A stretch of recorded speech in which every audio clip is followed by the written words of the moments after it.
Double contradiction. Matthew's genealogy versus Old Testament genealogies. Matthew 1:17 reads, "So all the generations from Abraham to David were 14 generations, and from David to the deportation to Babylon, 14 generations, and from the deportation to Babylon to Christ, 14 generations." However, if you count the names Matthew lists, there is a problem. From Abraham to David there is 14. In the next set, there is 14. But in the third set, there is only 13. Plus, Matthew skips over 3 generations in verse 8, another in verse 11, and several unknown between Salmon and Boaz in verse 5. Thus, the real total is over 45 generations from Abraham to Christ, not 42. So did Matthew make a mistake and contradict the genealogies of Kings and Chronicles? Well, this can be resolved by looking at a social concept of the Bible with regards to numerology.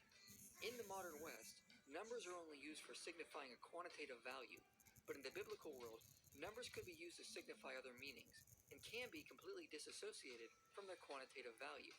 The Catholic historian Michael Hunt explains Matthew's use of cutting out generations and counting others twice is done on purpose because he is using numerology to put an important message in his genealogy we often miss in the West.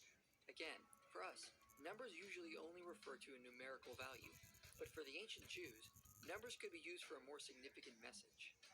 In sacred scripture, numbers usually have more significance than their quantitative indicators.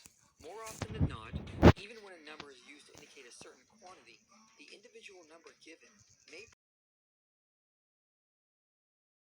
point beyond. Other times, the number given is not to be taken literally and may represent an approximate value, a symbolic value, or may represent hyperbole. He lists examples like the creation week. It could just be divided symbolically into 7 days because 7 is a number of perfection. Man and beast are listed on day 6 because 6 is the number for beast and man. Another that ancient and modern scholars have pointed to is the 144,000 listed in Revelation 7. This is probably symbolic for the perfect redemption of man, not an actual future gathering. The number 666 for the beast in Revelation is symbolic as that is the gematria of Noah's. So Matthew is also using numerology to give a message to his Jewish audience through his genealogy, which is why he is reorganizing the genealogy on purpose. He divides it into 3 sets of 14 by counting David twice, once before the kingdom was established and once after, 3 being another number of perfection and 14 being the number in gematria of King David. Add the 3 together, you get 42, which is the number used for God's sovereign plan unfolding. Also, if you were to count every name in the genealogy, the total would be 86. 8 is the number of salvation, 10 of divine order, and 6 is the number of man. So in that, you have salvation times divine order through one man, who is the perfect heir to King David, which has been unfolded through the line of Abraham. Essentially, using numerology, that is what Matthew is saying, and why the genealogy was manipulated.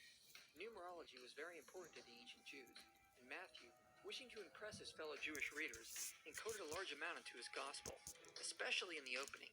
For a Jew of that time hearing this, there would have been no doubt as to who Matthew was claiming Jesus was. Matthew wasn't using numbers for their quantitative value, and that was perfectly acceptable to do in that culture. So this supposed contradiction can be explained by pointing to the cultural context.